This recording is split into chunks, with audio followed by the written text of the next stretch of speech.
And I believe we should be live now. Here we go. I believe we're live. Welcome everyone to For the Love of Comics' newest, latest Sunday live stream. It's been a while since I've been online. That's because I've been traveling. Some of that's going to come out, but just wanting to start out by saying hello, welcome, a warm welcome to all of you who are here live. I can already see some people in the chat. Great to see you here. If you're joining us live or if you're catching up later, a very warm welcome to this live stream. Good afternoon from Toronto. Good evening from London. Edinburgh says hello. Greetings from Bulgaria. Great to see everyone here. A couple of mentions of London already. We've got Super Laugh Hard saying, I went to the Gosh comic shop, because that is going to be part of this live stream, definitely. Gosh Comics in London. I can see you picked up a couple of 2000 AD books, so someone's been very observant with 1/3 of the thumbnail, and you're able to see one section of the spine, and you've been able to spot it. I'm always amazed at how great the powers of observation of our viewers are. There've often been times when I've put up a small little snippet or just something that I think is very cleverly disguised and doesn't last for very long. Roseanne, good to see you. Javed, good to see you. Elko Wood, good to see you. Comic Crack, hello, hello, hello. Looking forward to hearing about the UK trip, Comic Crack says, and a sweet stack of comics. Hello, Winnipeg.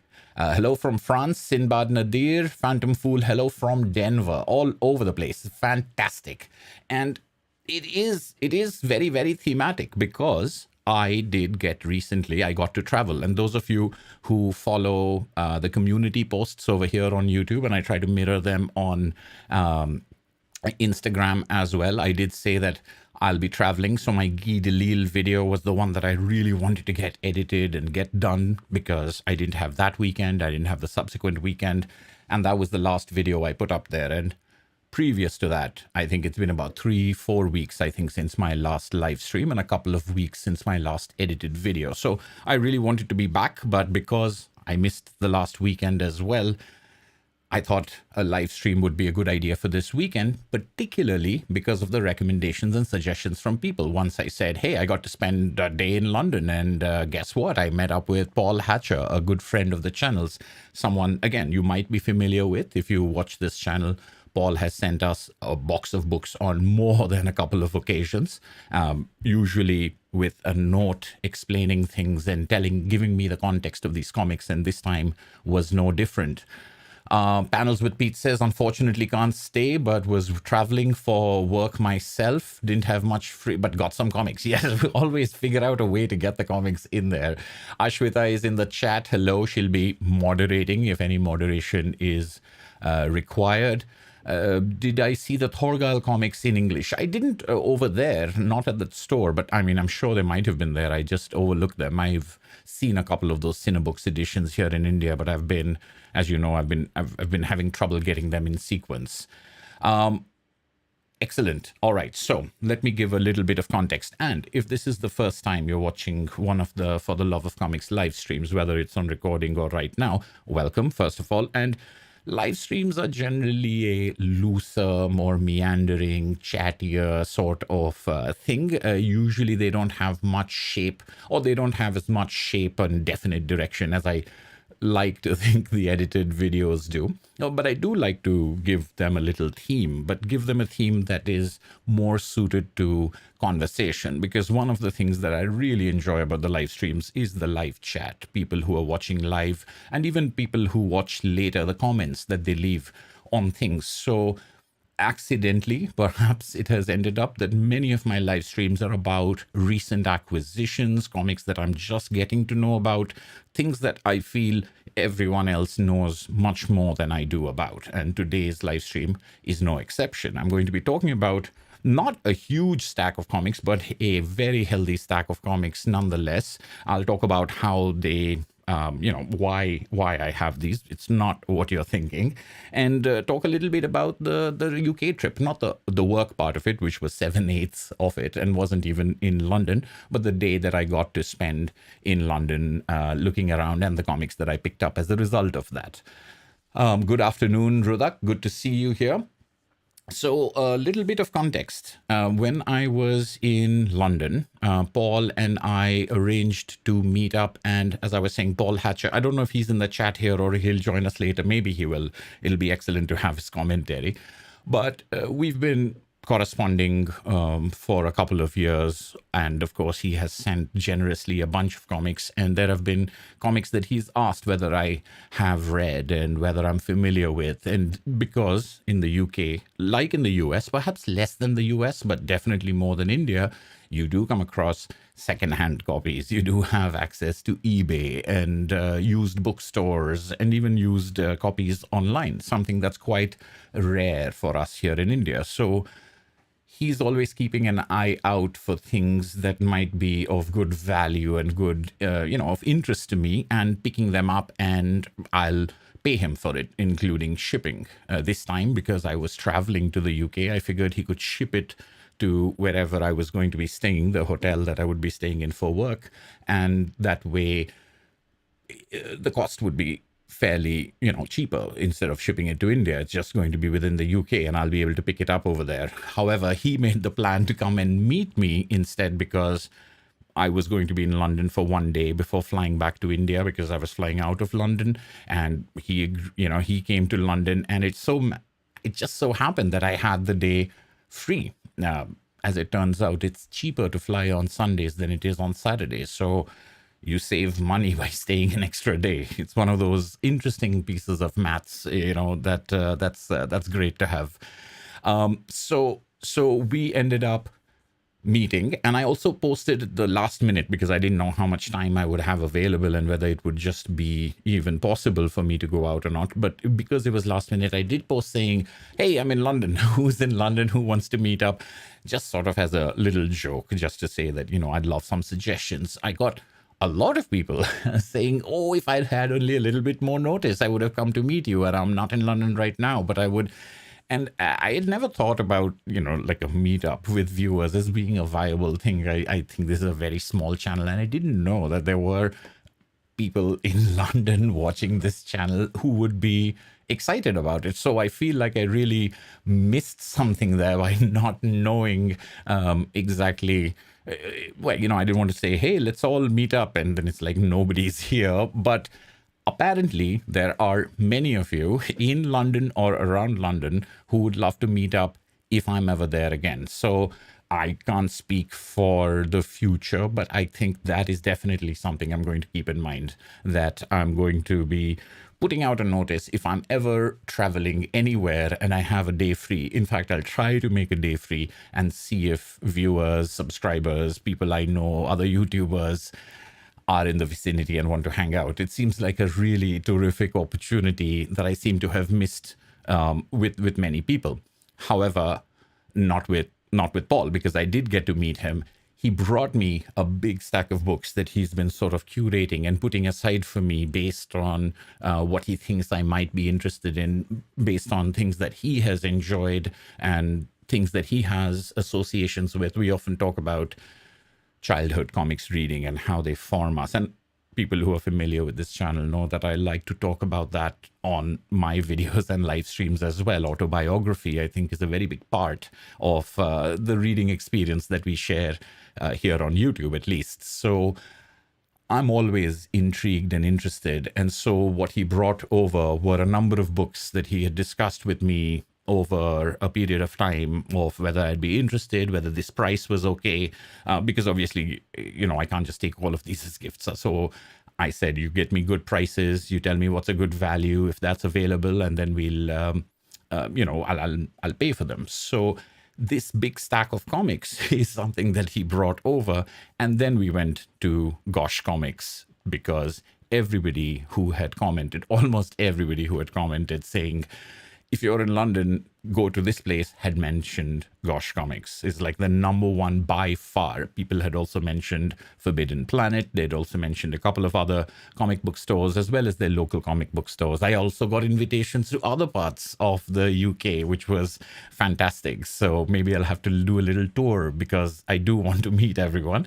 But Gosh Comics did seem to be on everyone's list as a place that I should visit if I'm in London and looking for comics. And with such enthusiastic, near unanimous voting. How could I resist? And Paul was also of the same mind.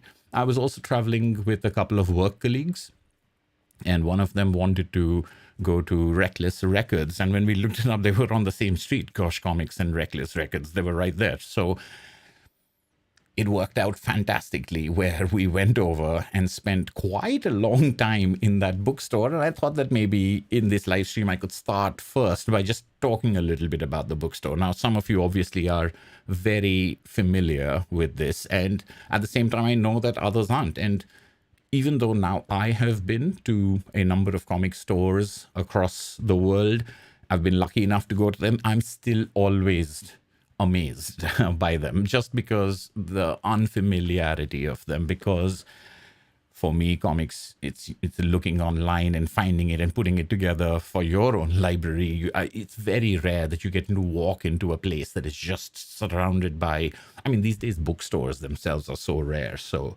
comics or graphic novels is even more niche. But the fact that these institutions, that these stores, shops, libraries exist in other places is always a fascinating thing. Yeah, Ritvik Shorka says if you travel to Kolkata, we can meet up. Absolutely. I think in India, it's something that I can still think of. It doesn't occur to me internationally that there would be such a possibility. But definitely, I think from now on, my travel will have to invariably be linked to, do I know anybody there? Would they like to meet up and hang out? Just because I had such a great time that now, even if I'd been nervous about this in the past, I'm much more encouraged to, because of what a great time I had. 4 hours in Gosh is a PB for me, only going across to a street for yeah, it's very easy. It's very easy to spend a lot of time there, and I'll talk a little bit about that. If you ever travel out to the middle of Canada, see, this is the thing. I don't know where I'm going to end up, but the fact that I also think the UK is a little different. If I was traveling to the US is a huge country. For some reason, it seems easier. I mean, it wasn't, with the train strikes and other things that were going on at the time that I was there, but it seems smaller distances. Maybe that's just my preconceived notion, but it seems easy to get from one point to another time-wise, logically. You can sort of make a date thing out of it, which it may not be possible in many other places. So maybe that's the thing about the UK that makes it slightly different. I also think that if we have, if there are things like conventions, if there are comics fests, I know the Indie Comics Fest just wrapped up 2 days in Mumbai today. So it was Saturday and Sunday. The Indie Comics Fest, Comic-Con, maybe, but something like that. If there is something that's taking place in a city and people will travel to that place as a destination, that would be absolutely fantastic. And of course, metropolitan areas that are easier for other people to get to, maybe a good second thing. But I would definitely think if something like the Indie Comics Fest was something that's taking place in Mumbai and in Kolkata and in Chennai, it might be fun to travel to different cities to go to these Indie Comics Fest, to meet creators, but also to meet fellow readers and to have meetups like that. Internationally, it seems like such a pipe dream, but it seems now within the realm of possibility. Now, this is the second time I have met someone outside of India. I've met a couple of people at Comic-Con India, and I've met people at Indie Comics Fest India who are viewers of this channel and have a very pleasant time. But I met, you would have seen this in, again, my community posts, etc. I met Tom in Chicago, in Oak Park. We met at a bookstore that I'd made a video on before, and he said, if you're ever back in Illinois, I'll meet you at that bookstore that you had in your video. And I did. And now I met Paul, and it's linked to bookstores. So I think this is a really good pattern. I think pick a city, pick a bookstore, and meet there is the very easiest way to do this.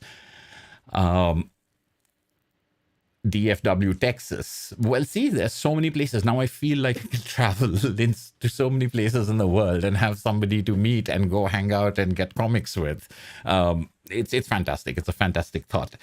But yes, so what I wanted to let's see if I can share my screen. So here's Paul and myself. Paul is someone who's, I mean, I'm not going to reveal any details, but a world tour is coming soon. Yes, indeed. So Paul, I'm going to say, is someone who's older than me, but looks substantially younger than me. So Paul is a very young-looking gentleman who this is us outside of Gosh Comics, and this is I'm not usually a person for taking selfies, but when I meet people, and especially people I've had so much fun corresponding about comics, someone who's been so generous with their time, I wanted it recorded, and I wanted it recorded because I wanted to share it with everyone. So maybe one day even a selfie averse person like me is going to, I mean, I've already sort of gone off the deep end by making YouTube videos in which I have to film myself and then listen to myself all the time. But I'd like a collection of meeting people all over the world outside of bookstores and comic book stores. Yeah, there might not be comic specific stores, but for example, the book table in Oak Park, Illinois, which is where I was talking about earlier, that's not a specifically comic book store. It just has it has a lovely graphic novels comics section. It seems very well curated. The selection is very good. It's very diverse and it's full of wonderful things. And I think that's okay. It doesn't have to be a comic book store specifically. I love those as well.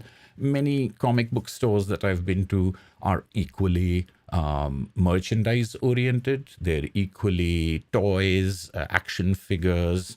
They may also have a lot of role-playing games and D&D stuff, luckily, which I'm also interested in. But there's always diversity in one way or the other. So sometimes I like bookstores that have only books, even if they're not all comics, even if it's prose. The fact that it's only books and book-related accessories like bookmarks and coffee mugs, rather than have a lot of merchandise, I think that also makes for an interesting thing.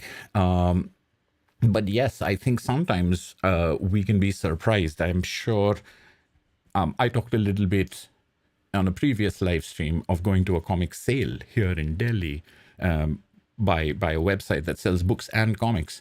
And it was quite incredible. I mean, I hadn't expected anything like that to be in Delhi. There I am looking for long boxes of single issues.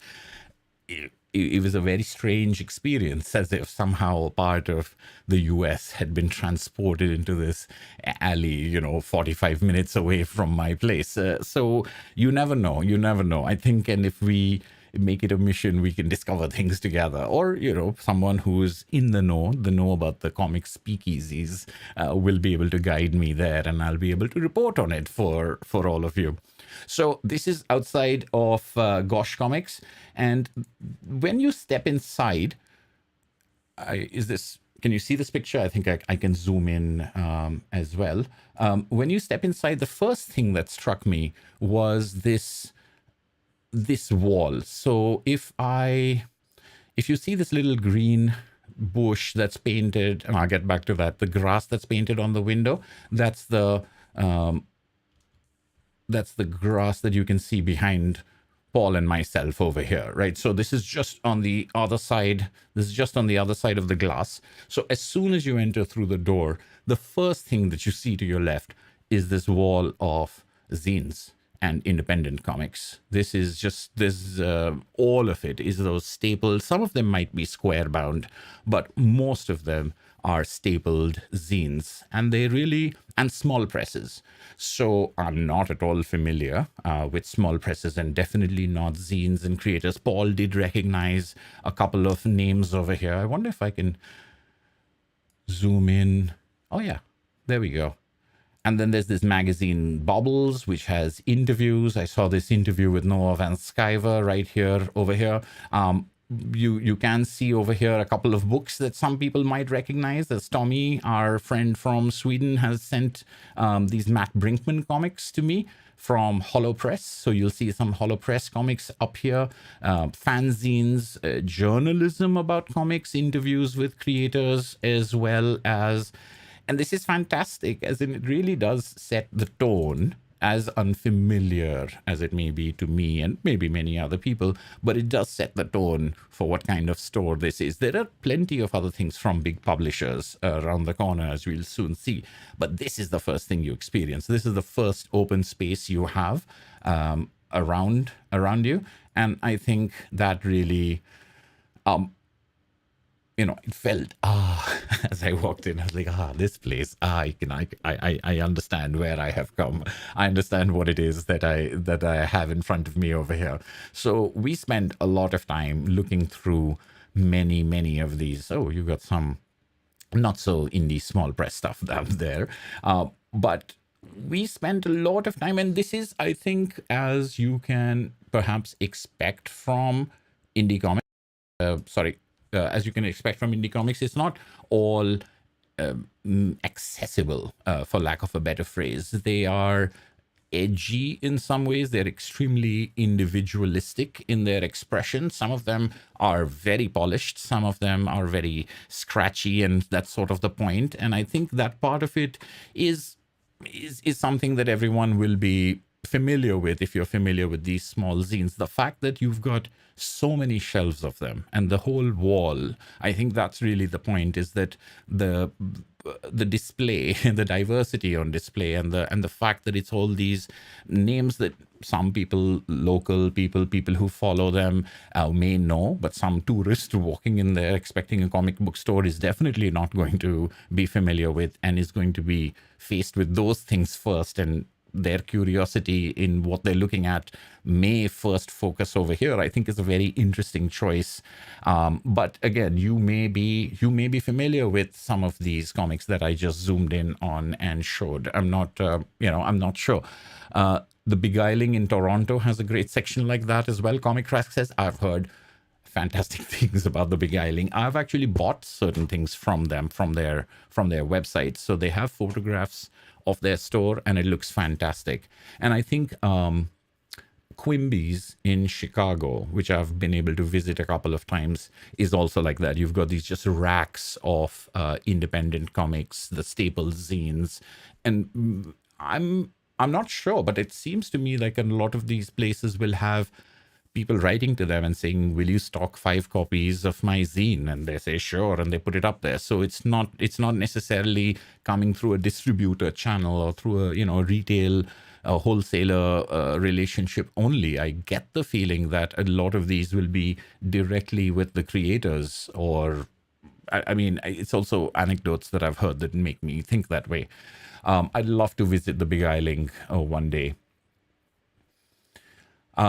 Yes, this is how a comic book shop should look like, Craze Collector says, because the graphic indie novels, and this is what we mean. Like, first of all, we're talking about zines. We're talking about self-published and small press stuff.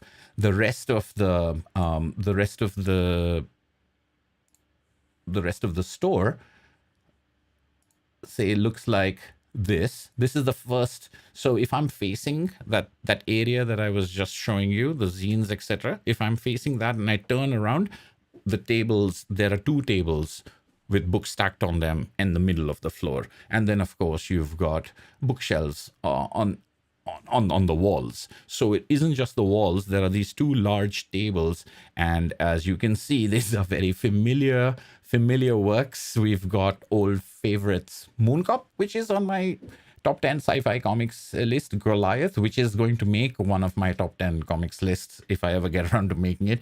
2 fantastic comics by Tom Gold, but you can see more Tom Gold here. These are all the landscape format comics collections of his newspaper strips, the ones that appeared in The Guardian, The New Scientist, The New Yorker even, I think. So I have a couple of these volumes. I did see a new volume that I do not have, but, and here is where all of this has to be. I mean, it's a good thing I already have Mooncop, Goliath, Kent State. Again, I was very happy to see these things. And also this idea of multiple copies of them, the fact that there are 3 Mooncops and there are 5 copies of Goliath, and look at that stack of you're all just jealous of my jetpack. This is not just here's a copy. It's like, this is what we sell. Here we have multiple copies. You come in here to pick up Tom Gold to pick up Durf Back Durf. So it isn't just which books are over here. I would say, to me, what was magnificent was the multiple copies of each book, multiple copies of Black Hole over there, for example, books by Posey Simons, British creators as well as American creators, Canadian creators, drawn in quarterly, Fantagraphics, but also Abrams. So we're not talking about small presses over here, but this is, I think, what some people would consider indie, because they're talking about Marvel, DC, maybe Image Comics, those American superhero sci-fi. But it's interesting. I was having a conversation with a viewer in one of our in the Guy Delisle videos comments, where it's funny, where some people might think of Drawn and Quarterly as an indie publisher, and I would think of them as, yes, probably independent, but a lot more. I get Drawn and Quarterly books here in India, for example. They have got the distributor market for trade and retail. They do have a presence in that, which means that their books do ship abroad and are available in a way that small presses and truly independent publishers aren't always able to manage until a bigger publisher picks them up and reprints the work and things like that. So I think mainstream is more about popularity. So what we were talking about is mainstream is opposed to niche. Mainstream is not opposed to indie. Independent is opposed to corporate or something like that, where the company that publishes you is owned by another company. If you're not owned by another company, then you're independent. If you're owned by another company, then you're not independent and you're part of a corporate structure. Those are my, rough distinctions. So you can have something that is niche from a mainstream, you can have something niche from an independent publisher, sure, but you can also have something niche from a corporate publisher, and you can have something mainstream, something popular, something very successful that comes from an independent publisher, from a publisher that isn't owned by another company. But, however we want to call them, we know that when we're looking over here, we're not talking about Marvel, we're not talking about DC, we're not even talking about Dark Horse or, I did honestly see Dark Horse on the shelves right behind me. So this is just this particular table I'm talking about. But on this floor, there are Dark Horse books, there are IDW, there are Boom books, but there are Drawn and Quarterly, Fantagraphics, Abrams Comics Arts, almost any of the publishers that publish the comics that we talk about on this channel quite often, or you've seen on the shelf videos of us. So this is a huge 2 tables, and then you've got more books lining the shelves. And now I didn't take a lot of photographs. I was a little self-conscious. I'm always self-conscious, but they were very happy. They said, as long as you don't photograph people, you can. But I know that bookstores don't always like people photographing books, because they're just going to go over and buy it on Amazon later. Is that understanding? And I don't want to I don't want to give that impression. So here's one of the big stacks. So you can see that you've got some Dark Horse books, you've got the Slaughterhouse 5 adaptation, you've got the Nick Cave biography by Reinhard Kleist, who I've talked about a couple of times before, and it ended up being, because I saw this book over here when I was going over this, and somewhere in the circuit of the room, as we were chatting, it came up that Paul was a fan of Nick Cave. And I was like, oh, well, have you read this comic? And then I couldn't find it. I couldn't find that one comic that was over here, buried under these things. And I was like, I swear, I've just seen this. Reinhard Kleist has written biographies on a number of Johnny Cash's biography, I See a Darkness, and Mercy on Me. Nick Cave's biography are two of the best, I would say. But even, all of the books that by Reinhard Kleist that I've read are absolutely worth reading. So I was glad to make that recommendation, and I think Paul did pick up a copy of Mercy on Me over here. But look at that, multiple copies of Tetris, multiple copies of, how interesting, immediately after my Guy Delisle video, this was like a week later, there's Factory Summers, Burma Chronicles, and Hostage right here. There's Joe Sacco, there's Logicomics. So a lot of familiar works. There's Tamara Drew, another Posey Simons book, Sabrina by Nick Drenasso over there. but it's just such a pleasant sight for me to see all of these books that I love and I consider extremely worthwhile, sort of stacked up, multiple copies of them stacked up on this table as if, come help yourself to this buffet. It's just a marvelous experience for me to see these books in treated in this manner. It's just so unusual. The store looks massive through the pictures. K-Bar says, yes, it's not actually that big. It's just, I would say it's very well planned. I think the space is very well used. And I'm, again, speaking like some other person who commented here. I never even got downstairs. So it's 2 levels. The photographs that I've shown are of this top level. And it's just very well used. The walls are lined with shelves all the way to the ceilings.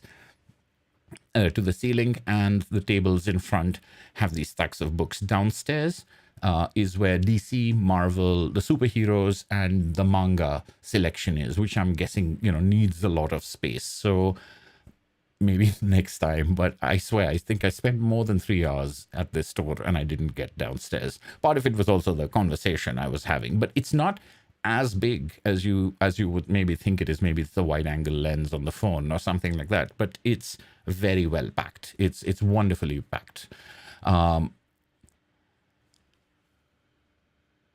Rosalind says, The Boxer, The True Story of Holocaust Survivor Harry Haft. Is that a Reinhard Kleist book? I don't think I've read that. I read the one about the Olympic marathon, the long distance runner who ended up becoming a refugee. Is the bottom level back issues? I don't know. I didn't get to go in there. Maybe it's back issues and trades put together. There were no superhero trades. There was no Marvel DC trades or absolute editions or anything like that. So I'm guessing that it's all down there. The biggest thing I saw, there were big books over here, but they were more closer to the artist edition. I saw the Apex edition of the Brian Boland Judge Dredd that has just come out, and I saw the Tarshan. I did see the Tarshan Spider-Man upstairs, so maybe that's a big luxury item that stays upstairs. I'm doing well, thank you for asking. All right, so that is a Kleist book. I'm going to have to look that up. And downstairs is smaller than upstairs, Grace Collector says. So here we go. We've got people who've been here. They'll be able to talk more directly about this. So this is, and because I didn't take, like you can see the back shelves over there, they're crammed full of books. Those are the single volumes, and there were a number of different interesting things in over there. Paul and I were talking about Black Sad, and then I was asking him if we had read any Granville by Brian Talbot. It didn't sound like his cup of tea, but then I found, a volume of Granville somewhere stacked in there. And I didn't know how I found it, but there must be some logic, because I was able to find it, even though it wasn't by publisher, and I don't think it was alphabetical. So either they have some weird tuning of art styles or anthropomorphic animals, or there's some sort of a coding which allowed me to find books that I was looking for, or maybe I just ended up talking about those books. So this is one of the tables, and this is the other table. So this is sort of the thing is flipped over here. There are some comics that are closer to the indie shelf on the left side. So this is sort of looking at it the other way. So it's like a narrow room, if you can imagine it, a narrow room with 2 big tables in the middle, and then bookshelves around the side going all the way to the ceiling. And once again, you've got these things that are these are young readers and all ages works. You can see Nimona over here, sort of perennial, but a lot of new works, a lot of things that I hadn't heard of, some things that I had heard of. There's Dan and Jason comics over here. If you haven't read Dan and Jason's Blueberry and Pancakes books for kids, those are great comics. And there's Barb's series. But once again, there are books over here all over this place that I knew I could get in India. So what I really wanted to get, first of all, I didn't have that much room because of what Paul had already brought me. But what I really wanted to get was something that I couldn't pick up over here, or would be incredibly expensive, or just wouldn't be available. At the same time, I was a little worried about zines, and because there were so many of them, and so what if I picked a handful and I didn't like them, and then what if they got damaged? They are a little more fragile, although, you know, that just goes with the thing. So I spend a lot of time over here looking at the selection, sort of getting a feel for what this place is like, and just sort of basking in it, you know, just soaking it in, because as I said, it's such an unusual experience. Yeah, no, no self-control when browsing. I think if I hadn't, first of all, I was there for work, so I hadn't taken like a whole bunch of suitcases with me the way I do when I go on vacation. When I go to visit my sister, I know what I'm getting into, I know what I'm coming back with, and how I need to stock up. This is just a work trip, you know, just by the time, and it's cold, or it was raining, so now I had to pack a heavy coat, and so therefore I had very little room in my luggage. And then Paul handed me a stack of comics, and that is something that happened before I went to the store, and so therefore I was very aware that I had very little room to mess around with, very little wriggle room, as it were. So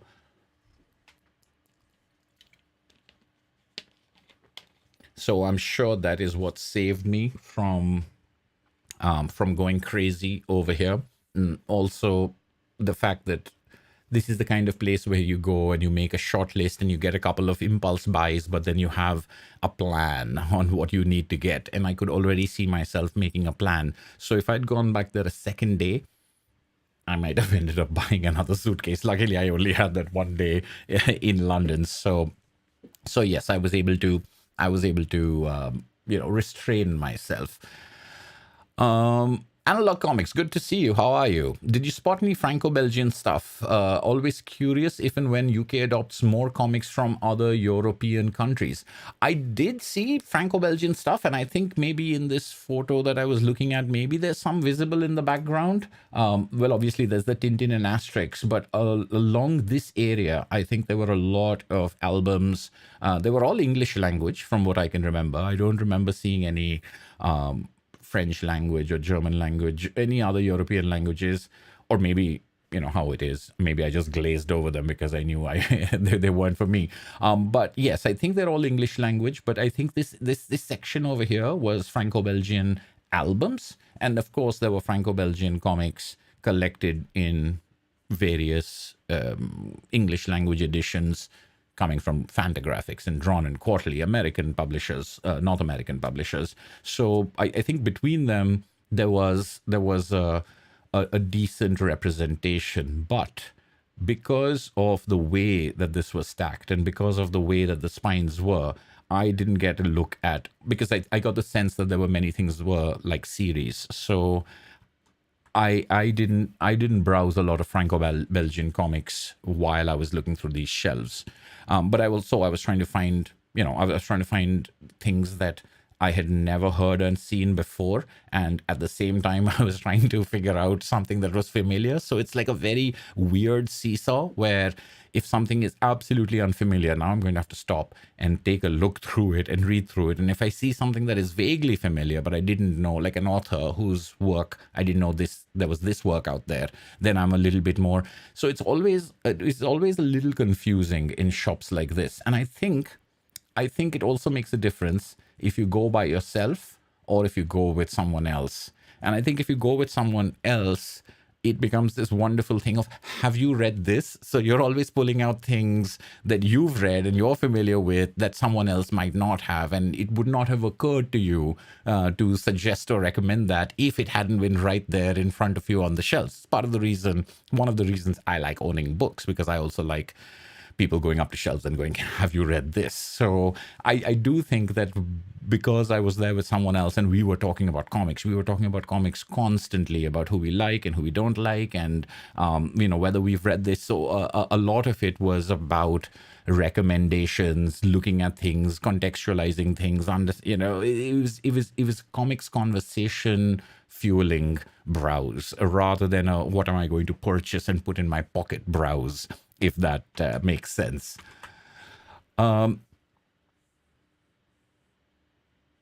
Cinebook publications. Yeah, I think Cinebook publications are paperback and they get squashed together really. So you've really got to be digging through it and get into that section. So I think I didn't get into that section. I do have a couple of Cinebooks now that I think about it. And because someone mentioned Thorgal, I should have probably gone digging in there to see if I could find volume 2, volume 3 of the Cinebooks editions of Thorgal, which have been ones that I cannot find over here. I was able to find volume 2 of the Blue Coats in India. So there are always, with Cinebooks, it's always like there's a chance that I can find them in India, and there's a chance I can find them at a reasonable price.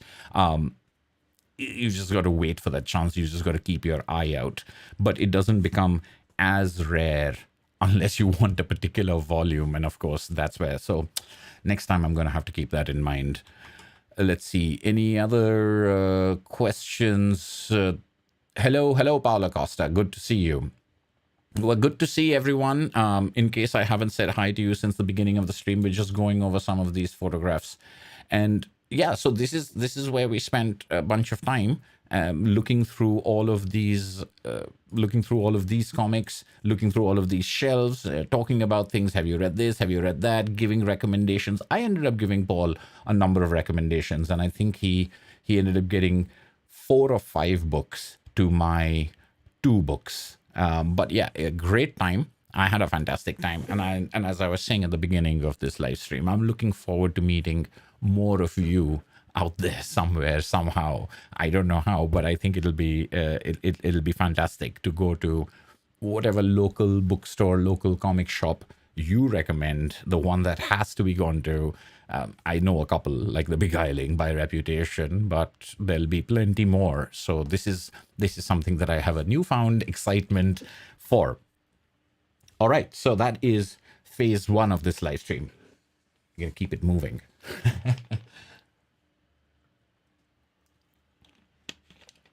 So what did I end up getting? I only got 2 books from Gosh Comics. Someone had commented, and I think I saw this on Wi-Fi at a restaurant having lunch or something like that. Someone had commented that, oh, you should check out the bargain bin. And I've gotten many a treasure from the Gosh bargain bin. And I was like, ooh, this store has a bargain bin. I kind of forgot about it until I found that area, and Paul had found a couple of books in it. And again, I had already been there for like 3 hours. So at some point of time, we did have to leave because there were other people and we had to, do things together and things like that. So 4 hours, I don't think was enough, but that's also because I was talking. So if I had been 4 hours by myself, maybe I would have been laser focused. Maybe I'd have been a lot broker. But I did look at the bin. There were a number of things that I already owned, and that I was like, oh, okay, that's good. It's good that it's out there for somebody to grab. And I made some recommendations. But I did find this, which is Boland strips from Knockabout Press, a slim little hardcover. And I picked it up for only £5. £5. I've noticed that some people in the UK, many people in the UK, they don't say £5 the way that we were taught to. Like they say £5. So maybe I should be more. Maybe I should be more like that. Is that cooler? Does that make me sound more local?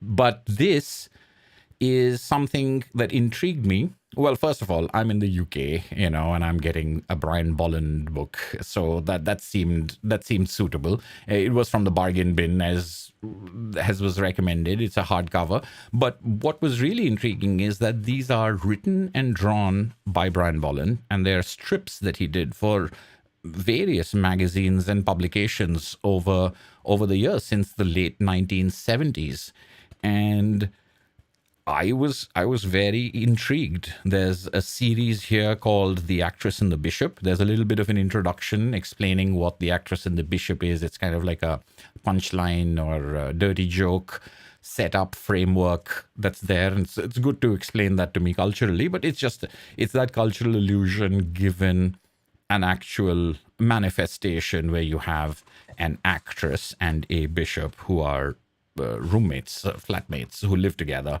with a strange relationship. And this is very, very interesting. I've only known Brian Boland. I think, like many people, I've only known Brian Boland as the artist of The Killing Joke, as well as the cover artist, extraordinary cover artist of so many different series, including the Animal Man series. But I don't believe I've ever read anything that's written by him. And this comic strip, as well as the other strips collected over here, are very interesting revelations. They strike me as this weird adult, and by adult I don't mean pornographic. I mean, you'll have some nudity over there, but really adult sensibility, mature readers, reading that is slightly bizarre, slightly absurd. It definitely has political, social commentary in it, but it's also very hard to pinpoint. There are, I'm sure, hundreds of cultural allusions that are just flying over my head, but it does strike me. And if you look at the art, and it's unmistakably Brian Boland in some ways, but I could see like Jaime Hernandez, Terry Moore, Modesty Blaze. It's this interesting black and white British newspaper art mixed with a lot of things that we might, I don't know, associate with not quite horror comics, much more realistic figures, etc., at least as far as the actress and the bishop is concerned. And the interesting thing about these stories were they sometimes had horror overtones, they sometimes had comedic overtones, but they weren't gag comics and they weren't any kind of punchline as far as I could tell. The pacing of them was very odd and interesting. Not at all what I expected, and quite, as I was saying, quite a revelation to me of Brian Boland's work. To be followed immediately by Mr. Let me see, Mamoulian. Mr. Mamoulian, a strip that he did, I think he did, he writes about it here, 58 pages or so of Mr. Mamoulian, and then he's lost these pages, or he wanted to continue the series, but he never did. About this very strange, eccentric character who has a unique view of the world. At the beginning, when I started reading this, I thought this was let's say Daniel Klaus's Wilson or Fante Bukowski by Noah Van Sciver, some sort of a misanthropic character who is angry at the world, but that's not at all the case. There is something a lot more aware in some ways about this character. He still has a obliqueness to him, which is why I was reminded of some of those other characters. But this itself, again, is a very postmodern. It often breaks the fourth wall. It often comments about on itself. It derides the writer artist Brian Boland, who's making this, for his pretentiousness, and it's once again not the most easily accessible.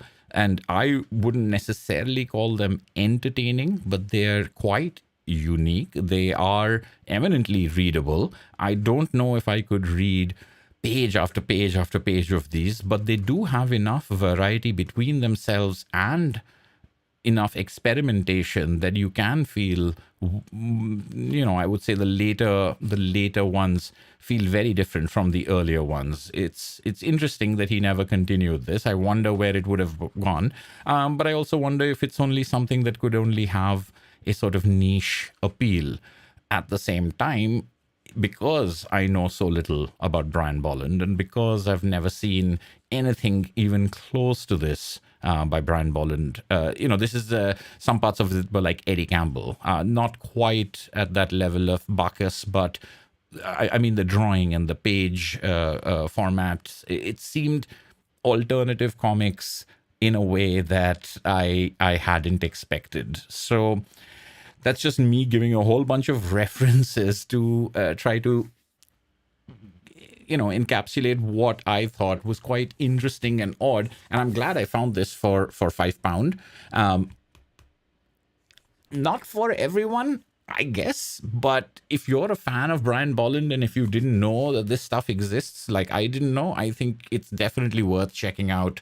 But yeah, I don't know if it would be something to everyone's taste. It's not mainstream. It's really rather more niche and grown up and absurd in a very realistic way. I don't know if that's if I'm putting that properly. Ooh, lots of comments. Um, Camelot 3000 is another book. Yes, I have read. That's right. I have read Camelot 3000, and that was an interesting book. But again, this is very different from that, particularly because of the use of color, I think. But yeah, he seems to be a very varied artist and someone that I really should take a look at and see if there's more stuff that's weird and out there and a little different from what I may have associated him with, which is superhero comics mainly. Underground comics as drawn by Boland. Absolutely. That's what it is. It definitely feels like underground comics, but with that talent, with that talent to form and figures and things like that. Even when you've got that cartoonish hedgehog looking thing, it's very deliberate. I want to see if I can find a there's a full page, one page picture of Mr. Mammalian, I think, which is quite. There are a couple of other actually. Yeah, here we go. Let's see. There. I think that's quite good.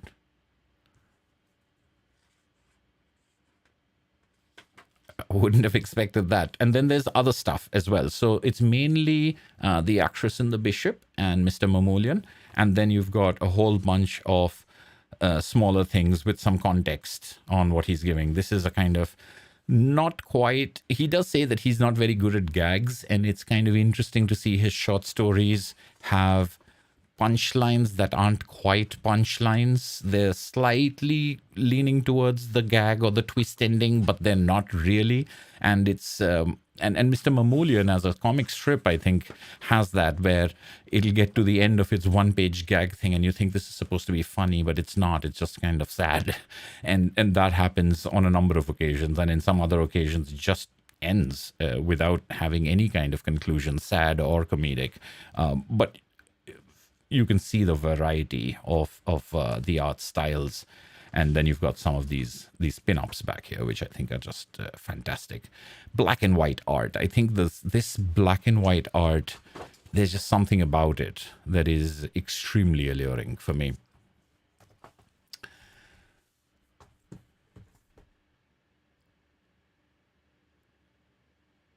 Well, Skid Solo. I don't know what is this. This must be some other. Boland's work on Judge Dredd is sublime. Yes. So yes, this is, and I'll talk about Judge Dredd over here because later, once I'd gotten back to India, Paul did send me a note saying, if you're going to talk about the comics I gave you, please explain that I had no idea that you, me, Anshuman, had never read any Judge Dredd, because he gave me a bunch of comics that he selected for me, and there's no Judge Dredd in them, because he just assumed that I've read Judge Dredd and I'm familiar with Judge Dredd, which I think is a fair assumption. I mean, if I'm out there going, oh, I'm going to talk about comics, then people would probably assume that, but there's so much to read. Judge Dredd isn't something I've read, but Paul is going to work on it and try to give me a curriculum. So, but before I get to the curriculum, the other book that I picked up from Gosh Comics was The Little Wooden Robot and the Log Princess by Tom Gold. And we saw in those photographs all those Tom Gold books out there. I have most of those, but this book came out late last year or the middle of last year and isn't available in India. And I know because I'm a big Tom Gold fan, I pretty much get anything he publishes, and this is from Templar. Let's see if that focuses. This is from Templar Press. So this isn't, or last I checked, it wasn't available in India. It wasn't distributed in India. Maybe Templar's gotten a distribution agreement now, but there I was in that shop that has stacks and stacks of Tom Gold. And so just like Brian Boland, it felt like, yes, I'm in the UK, I'm at Gosh Comics and there's stacks of Tom Gold. I am going to get myself a Tom Gold that I have actually wanted for a while. For those of you who are not familiar, Tom Gold is a comics artist, writer who has worked in short as well as long, medium, long form. He has books like Goliath and Mooncop that I think are fantastic, fantastic works.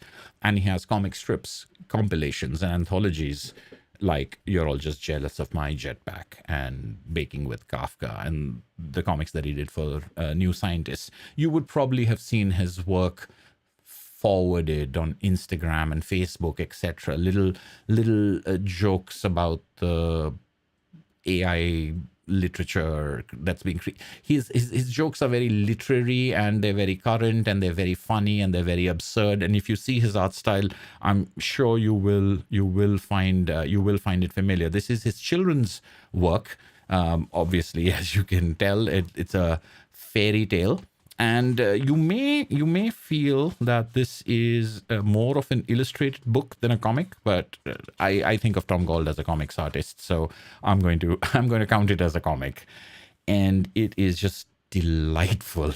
This book doesn't take you very long to read, and I don't kind of want to spoil it by going through the whole book over here, but Tom Gold's art with colors is just beautifully reproduced over here, and his sense of whimsy and his sense of just the kind of darlingness of his work never gets to be saccharine. It feels, there's something about the way he puts these shapes together, the way he puts things feel wooden, things feel like stone, and yet they feel soft and comfortable.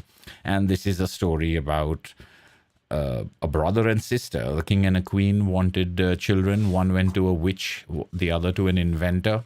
A little wooden robot and a log princess magically transformed from a log of wood were created, and the parents were very happy because they now had 2 children. And this is the story of these 2 children and the adventures they get into, full of terrific illustration, just wonderful illustration throughout, both in the close-ups as well as the expansive things like this map, when you just realize how many castles there are in this kingdom and how many such the turrets that you were seeing, how many of them dot the landscape. It's just magnificent the way it moves.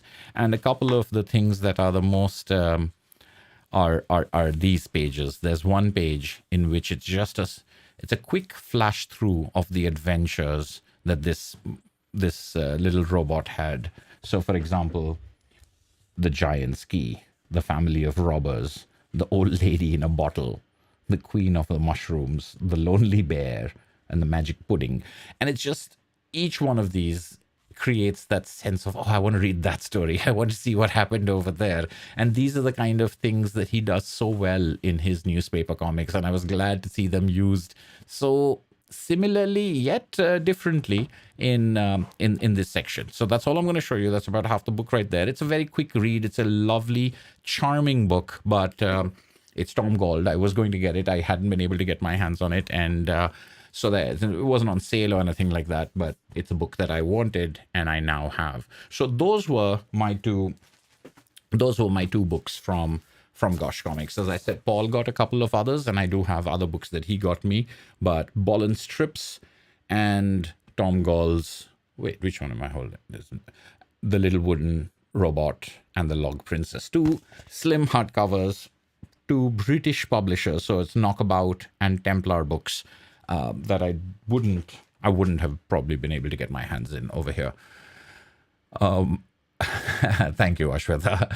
There's a Brian Boland story in the Freak Show comic based on the band's Residents lyrics published by Dark Horse, the title being Harry the Head. Interesting. All right, and that's written and drawn by Brian Boland, is it? Stuart, thank you very much. Thank you so much for your kind words. Garth Ennis is returning to 2080. Yeah, I think I read something. Yes, so Brian Boland and Judge Dredd, that's the one. And Roseanne, I'm glad you liked Mooncop. I think Mooncop is a fantastic book. I know it seems slight and it seems quick. It resonates, at least with me, it resonates so much, and it's so sad and it's so sweet and it's so perfectly done in such a few number of pages with just such few panels that I think it really is. I really think it's a masterpiece that is often, I mean, I give it its due. I call it one of the, best comics I've ever read. But yeah, I think it's easy to overlook it. I think a lot of books that are few number of pages and a short story, short in quotes, I think they often get overlooked as not being as meaty as something that has more pages. And I think I can understand that, but I don't think that's always true. All right, so those were the two books that I got. Now for all the books that Tom Tom Gold. Yeah, so when Tom Gold came over. Now for all the books that Paul brought for me, and I'm going to go through them really quick because, like my unread stack live stream, I haven't read these books. I've just gotten them, and the whole point of them, I think there are 2 or 3 different points. One is, here are some British comics that I really enjoy, and I think you might enjoy. So there's that level. There's also the level of where Paul told me that 2000 AD for him as a child, what that meant. And I think the comparison, he said, well, when you make your Tintin videos, the way you talk about Tintin, and this could be Tintin, it could be He-Man comics, it could be Archie comics. There are a number of those things from I know what he's talking about. It's like, it changes the way your brain is wired when you read these books, when you read these things and this is out there. So for me, 2000 AD was what I think Tintin and Asterix were for you.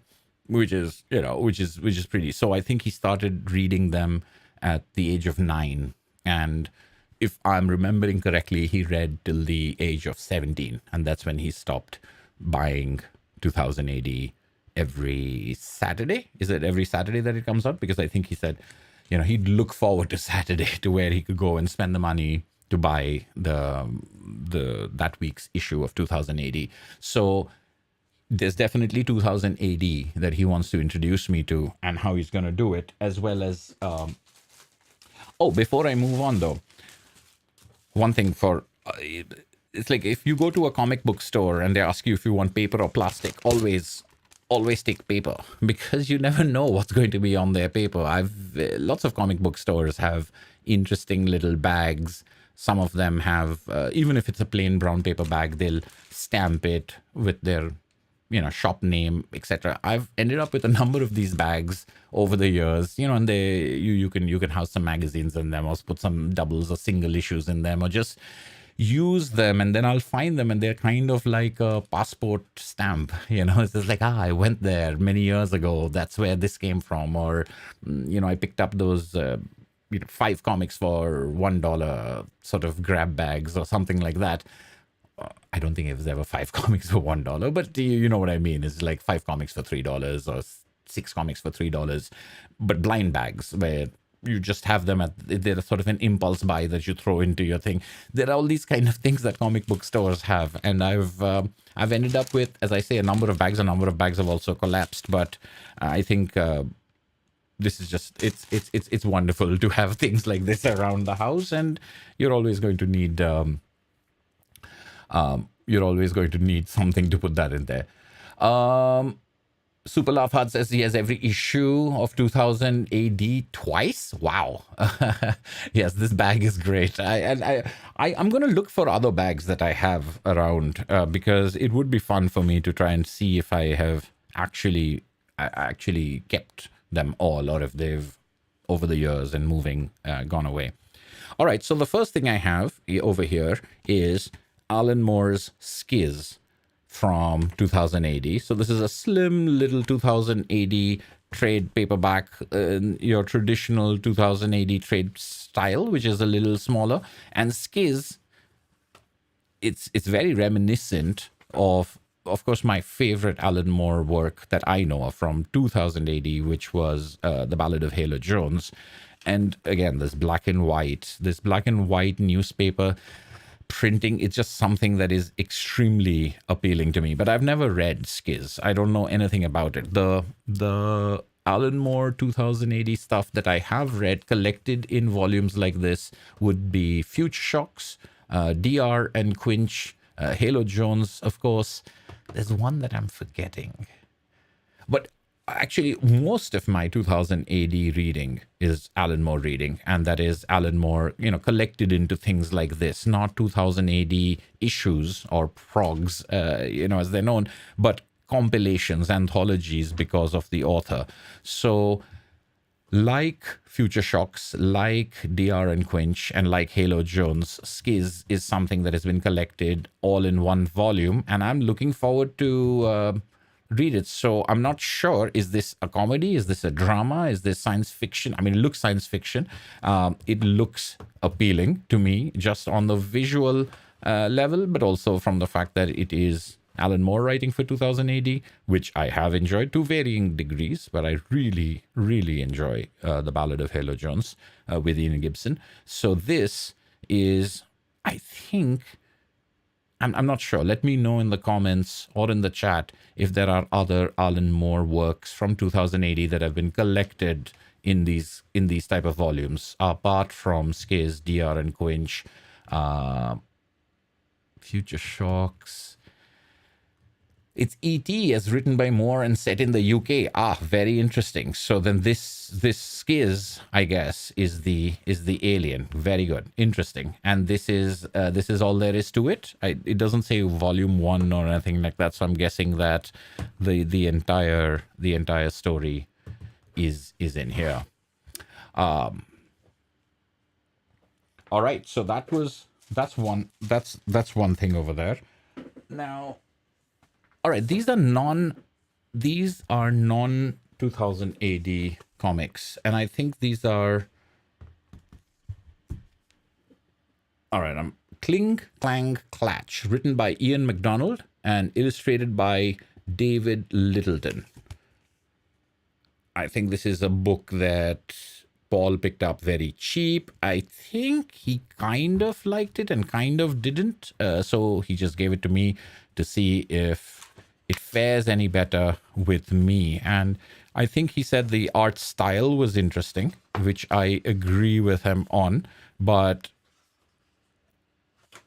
he wasn't sure.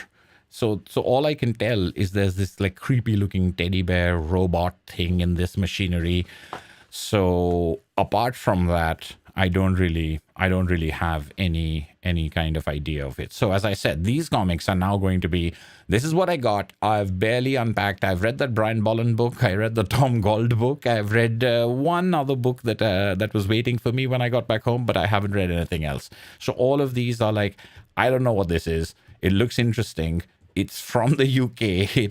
It's been given to me as something I may enjoy, but honestly, it may be something I don't enjoy. If you know this, if you've read this, if you know about it, let me know. If you're familiar with the artist and the writer, let me know. But I don't have any idea about this.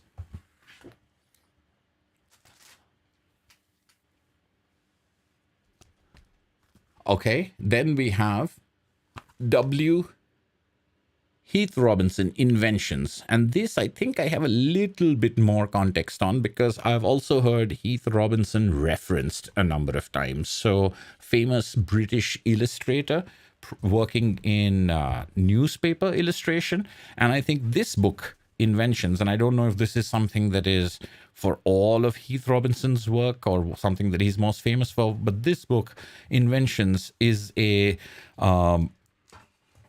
collection of absurd, what would it be, like Rube Goldberg machines, like extremely complicated things or absurd things in order to, so for example, here's some goose step training where you've got this goose with these ropes attached going all the way into these soldiers' legs so that they can be trained on how to do the goose step.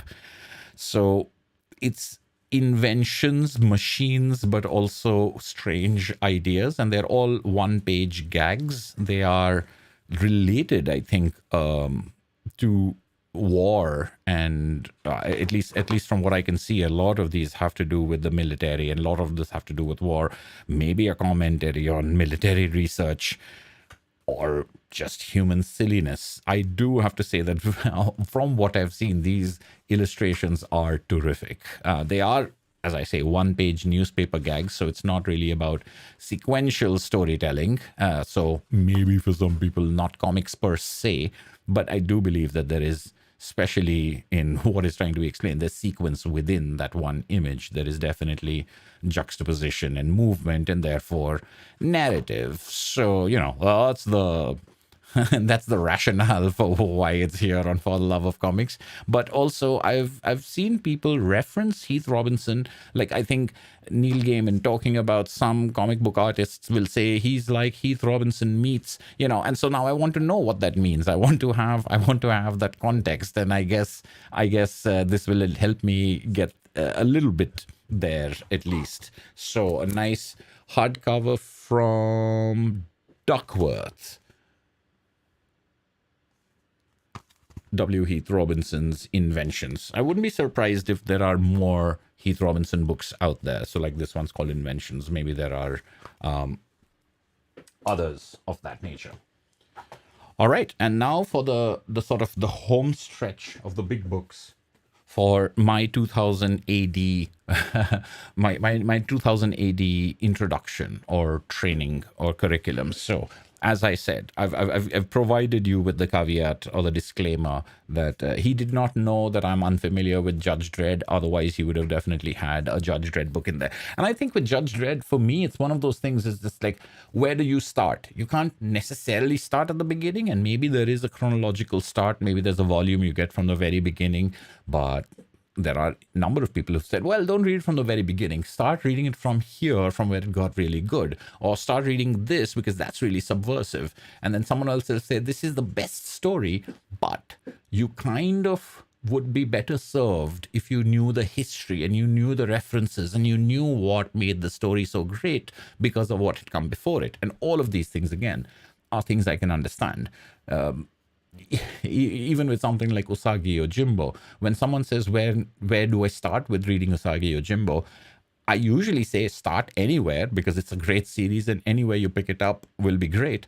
But then I also start thinking, but if they read when this person was introduced, and if they read when that character was introduced, and then they read that story when this character and that character got to meet each other, you feel like you want people to have the same chronological pleasure you did. At the same time, you don't want to bore people by giving them or intimidate them by telling them to read 400 issues of something. So I think it's a tough thing when people ask you, for anyone, where should I start? I think in many cases, it might be a tough thing because you will have to sacrifice something. You will have to say, well, you're not going to have that absolute pure pleasure, but I want you to be hooked. So therefore, start here. So what we have over here, and once again, I'm going to rely on people in the audience to tell me about these things. I don't think, if Paul was here, he would be able to provide commentary.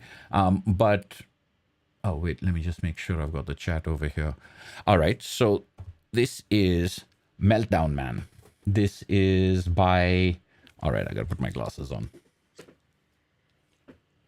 Alan Hebden and Massimo Bellardinelli. So Massimo Bellardinelli is the artist, I believe, and Alan Hebden is the writer.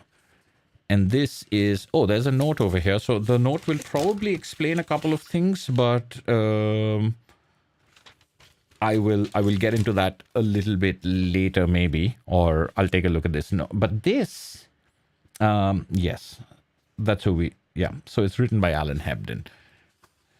Now, I know nothing about Meltdown Man. This looks like one of those gritty newspaper comics, as I keep saying, but this is from the pages of 2000 AD, and this seems to be quite a good reproduction.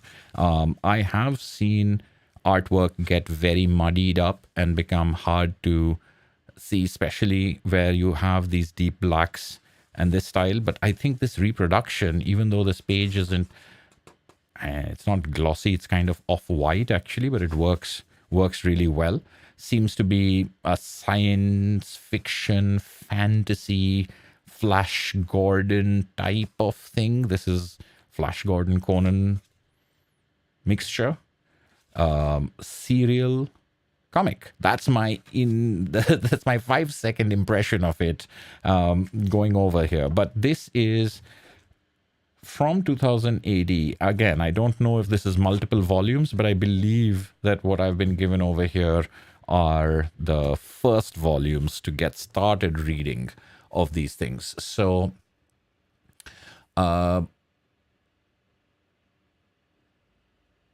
Super Laugh Hard and Lars Gunderson are telling me where I should read Judge Dredd. One says all the way from the beginning, it's only 41 case files, and by the case files. All right.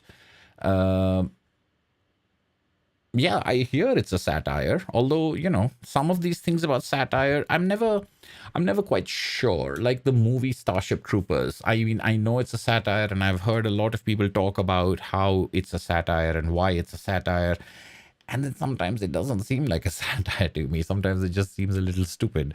But I guess I'll have to check it out to see. I've talked to some people who are not big fans of 2000 AD in general, but I think that is a very I mean, I know what their impression of it is, and I am extremely interested to see where I land on this, because I've been told that it is satire. I've been told that there are a number of things that are quite subversive and quite countercultural and very much against certain political things at the time. But I'm always a little worried about things that don't translate to the reader. Like, you had to be there and you had to be in that context. And I feel, while that's absolutely fine, I feel there's something missing in the work if it doesn't speak across that barrier, if it doesn't speak across that gap. So I'm always intrigued in seeing how things not only hold up over time, but how they appeal across cultures. And there'll be a lot of things that just simply cannot appeal across cultures because they weren't intended to, and they were specifically talking about specific things. And there are a number of Indian comics like that I read that I think are very funny and very biting. But if I was to try to translate all of the things, and not just translate language, but all the contextual things, etc., the humor and the zing and the effervescence of it would be lost, because now you're weighing every single thing down, and kind of having that knowledge allows this thing to be lighter, because it doesn't need to have it in the story. You have it outside of the story, and the story can be lighter. So I definitely think it's complex in that way. But Meltdown Man, I've not heard of. Obviously I've heard of Judge Dredd. Everyone's heard of Judge Dredd. And I never, I think from the very beginning, I was told, do not take the Sylvester Stallone movie as any kind of, like, yeah, I never did. I mean, like, I think movies and TV shows, etc., I think it's a recent phenomenon that they're so faithful and that they're so respectful of the material. I'm older, so I come from a time in which movies were never like the comics, and TV shows were never like the comics, and I had a good, healthy disparagement of them. So I didn't need someone to tell me, oh, that Sylvester Stallone movie isn't like the comics. I'm like, I know no movie is like the comics, and they always mess it up. So I was never, I was never worried about that. But I don't know about. I did watch the other movie, Dread, in 3D. Which I thought was a good movie. I mean, it's action, and it's kind of like The Raid, but I thought it was very well made. So, but again, as a movie, I didn't necessarily think about it as telling me anything about Dread, because there was no real satire. I mean, there were bits of it, but it was really an action movie. So I'm completely open as far as Judge Dredd is concerned. But reading that many volumes of stuff, I mean, there are a lot of things out there, I think, that whenever I think about reading them, like Conan is one of them, Savage Sword of Conan, and there are lots of volumes of Savage Sword of Conan. So even if I was to pick that series, I have many volumes to read. Savage Dragon by Eric Larson. Once I'd made my Image Comics video and people started talking to me about that, it's a lot of volumes. When do I get into? I mean, I know I've done it with like a lot of long series, but I got into them on my own, and I kind of went through with them and I followed them. It's not like I was trying to catch up later. Even with something like Usagi Yojimbo, we had a lot to catch up in. It was kind of effortless catching up with it, when I got like 2 volumes from the Fantagraphics box set or something like that. So let's see. I think big reads are a little intimidating, but if they're good and you get hooked, nothing like it.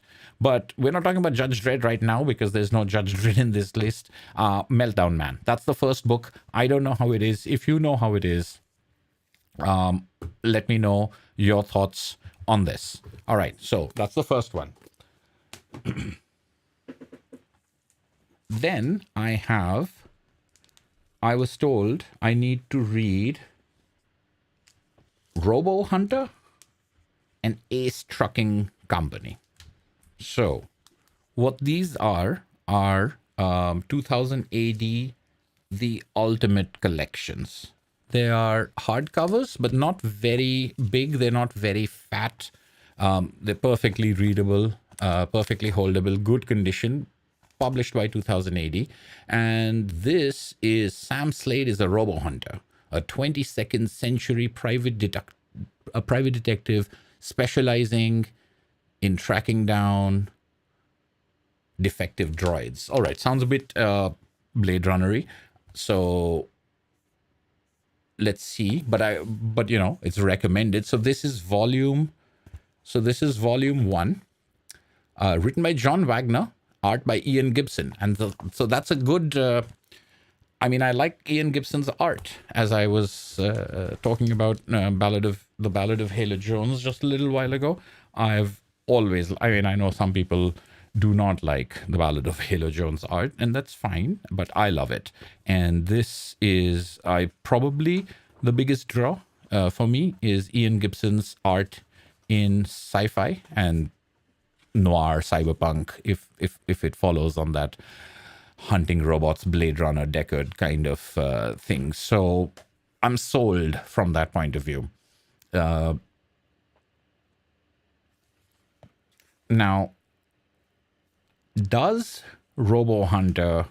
Now, I'm not going to try and compare things. So I'm not going to say, does it come up to the level of the Ballad of Halo Jones? But is this a good series? Paul definitely seems to think so. And at the same time, the artwork and the level of detail in the science fiction artwork, I think, is going to get me through a lot of it. So I'm looking forward to this, and I like that short format of 2000 AD. Actually, I think that was one of the things that appealed to me most about the Ballad of Halo Jones, those bite-sized pieces, but also how Alan Moore was able to use those 6 pages. So I think he did it in a way that was mesmerizing to me. So I want to see if other people are able to use that short story format and do serial storytelling, long storytelling, very much like television episodes that also have a longer arc across a season.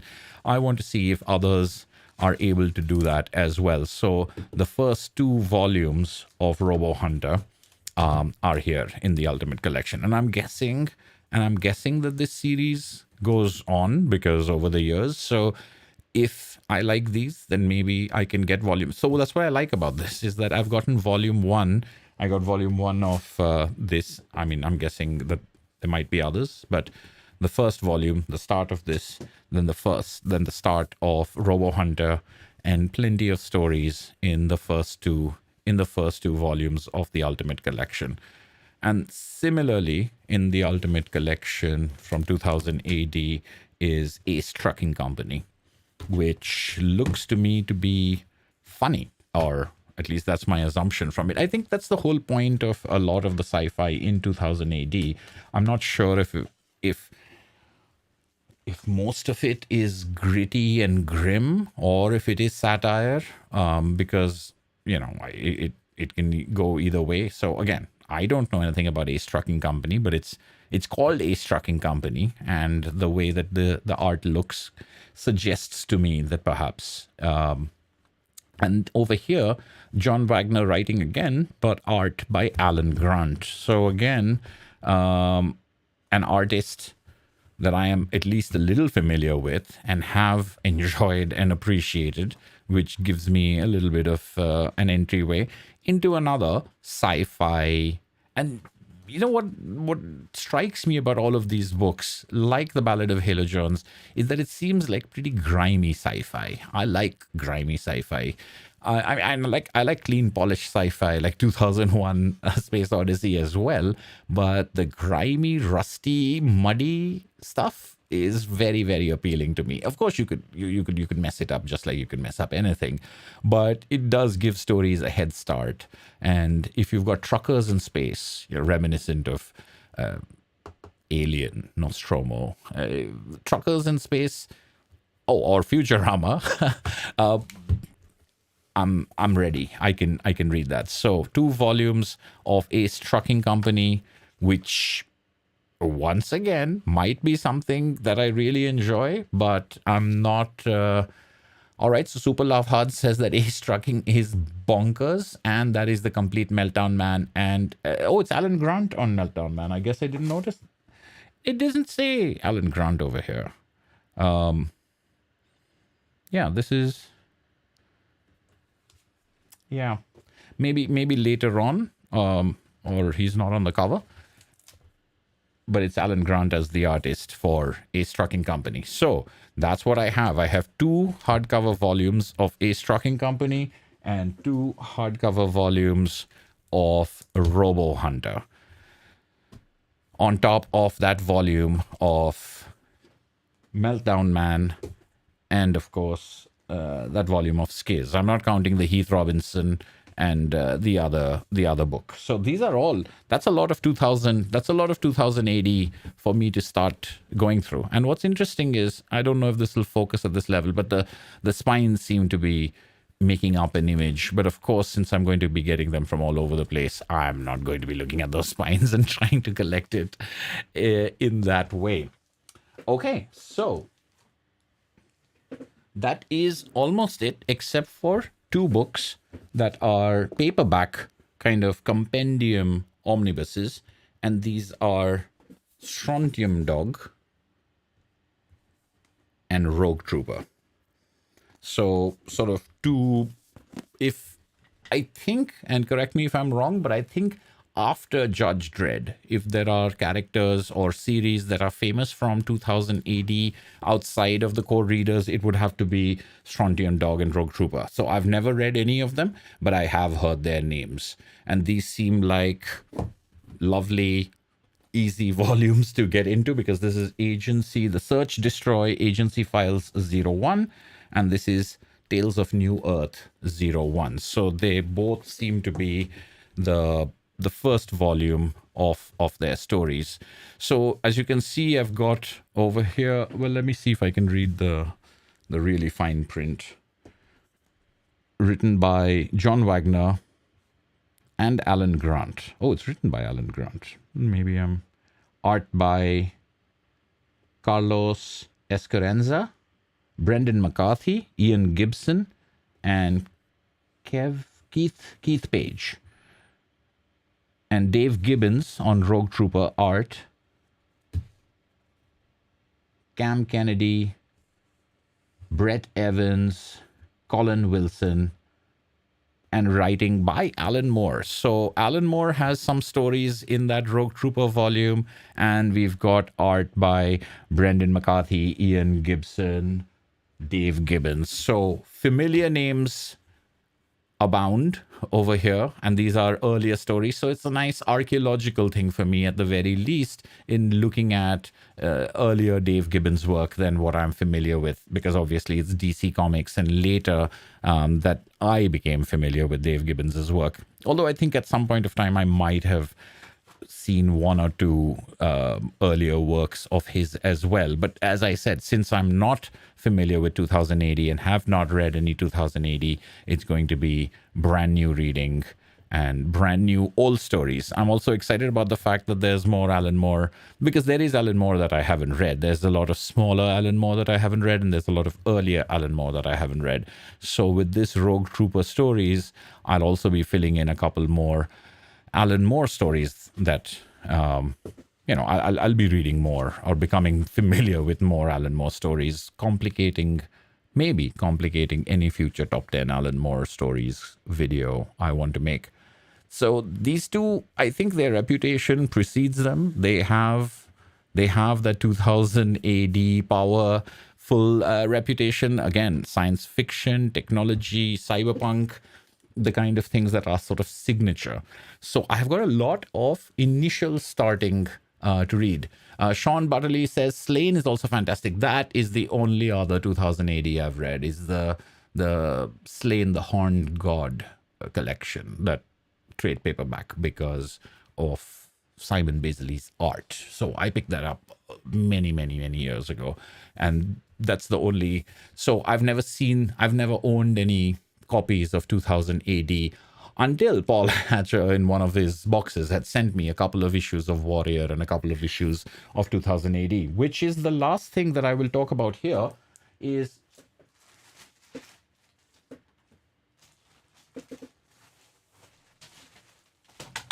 oops. Oh, I forgot. This is so these are the 2000 AD things, but Paul also got me a bunch of other comics that aren't quite as thematically linked to the UK and going to Gosh Comics and getting British comics and things like that as others. But that's just because of what we were looking at. But I do have a couple of issues of 2000 AD over here. And these are from, I would say, one is from 1987 and one is from 1983. So the reason I have these two issues, and Paul Hatcher gave me these because these are duplicates of his, is the special thing is he's got letters to the publisher published on the inside cover. So as I said, I think he started reading 2000 AD when he was 9 years old. His first letter was published when he was 13 years old, and his last letter was published when he was 17 years old. And then he quit when he was 17 or 19. He quit reading 2000 AD. But his first letter and his last letter are included in these issues, and that's what makes them special. So there's a little bit over here is, how come you don't give the full addresses of people who write you letters so that other readers can find them? And then they mention, of course, that it's a security issue and there are a lot of crazy people out there. It's interesting, this is all pre-internet stuff. So you don't want to reveal someone's address because of security issues, but they do publish his full address over there. And he did meet up with some fellow reader because his address was published in here. So I find that very interesting because that links, not just with the 2000 AD and those comics things, that it does link to this idea of people gathering to talk about comics. So we started about let's have some get-togethers, and when are you coming to this city, and let's have a meetup of all people who watch this channel and people who comment and people who chat over here. And that's essentially what Paul is trying to do over there, is please publish my address so that people can get in touch with me so that we can talk about comics, which is what we did. So I do have two more issues of 2000 AD, 1983, 1987, split, by 4 years apart. And then I have a handful of other things that he found on eBay, somebody selling a whole lot of the Comics Journal. And the Comics Journal is obviously, it's an American magazine. It's not something I have ever read in my life. I have read interviews and articles from the Comics Journal online, but it was just interesting that he had a couple of duplicates. He was buying the lot for other ones. He's trying to collect every issue of the Comics Journal is out there, and these are the doubles that he picked up. But interestingly, the doubles are the Jeff Smith interview issue, the Hergé Tintin issue, Stan Sakai Usagi Yojimbo issue, the Richard Sala issue, and a Neil Gaiman Dave McKean issue, which you could see them if you see them as Sandman collaborators. This is pretty much a For the Love of Comics greatest hits collection right here, as far as Bone, Tintin, Richard Sala, Usagi Yojimbo, and the Sandman. It wasn't planned that way. These just happened. I mean, I guess, he was like, all right, have you? He specifically asked me, do you have the Richard Sala issue of the Comics Journal? And I was like, I don't have any issue of the Comics Journal. So here are some issues. This Richard Sala one is like double the length, but this is of course a magazine about comics. It does contain comics, but it does contain writing about comics, journalism about comics, interviews, things like that. So I've been able to get my hands on 5 comics journals, 5 cover stories, or central things that are of deep interest to me. And that is it. That's the whole that's the whole stack over here. I'm very excited about the comic journals because I've not encountered. I mean, again, I know its reputation. I have never read anything that's out of this magazine. As I said, I've read something online, so I think this will be fun. And I love reading things like this that also serve as time capsules. It's one of the reasons I love reading old single issues as well. Here I am reading the Teen Titans, and here's a new mini series called Watchmen that's going to be coming out in a few months or a few weeks or something like that. I love seeing ads for other comics and seeing creators, other works being advertised and realizing this was contemporaneous to that and this is what was happening at the same time. I love that little time capsule, time bubble sort of thing. So I'm really looking forward to the Comics Journal giving me a heavy dose of that with things that I've not had that with before. But now start over. Well, anyway, this is wait, I have a question over. Have you heard of Nikolai Dante? No, I have not. Another 2080 comic, more recent. All right, Nikolai Dante is probably these are sort of more classic 2080 stuff. It is very warm where I am. I mean, it's getting warmer by the day, but also, as I was explaining in my last live stream, because I have the lights on and I close the doors so that no noise comes in from outside, this room gets warmer as I go. I'm gonna have to turn the air conditioner on very soon, but I don't like that noise. But anyway, at this point of time, I find myself at the end of my comics pile. Thank you so much for joining me for this rambling look at everything. So thank you, Paul, for all the comics and for the tour. Thank you, everyone who asked me to go to Gosh Comics and the other places that you asked me to go to. Forbidden Planet. I have been to Forbidden Planet in the past. Many years ago when I was in London, I went to Forbidden Planet. I picked up autographed copies of Ed Brubaker. Once you get to that area where you've got all the signed copies or the ones with the little prints that have been signed, it's game over, man. But yes, I hope one day to make my way back there, and no matter where I am going in the world, I'll make sure to reach out to people and see if they want to hang out and go to a comic book store. And if you want to pile me with comics, you are obviously more than welcome to. But thank you everyone. It is now time for me to go to bed. I hope all of you have a lovely rest of the day, rest of the evening, wherever you are, and I'll see you at the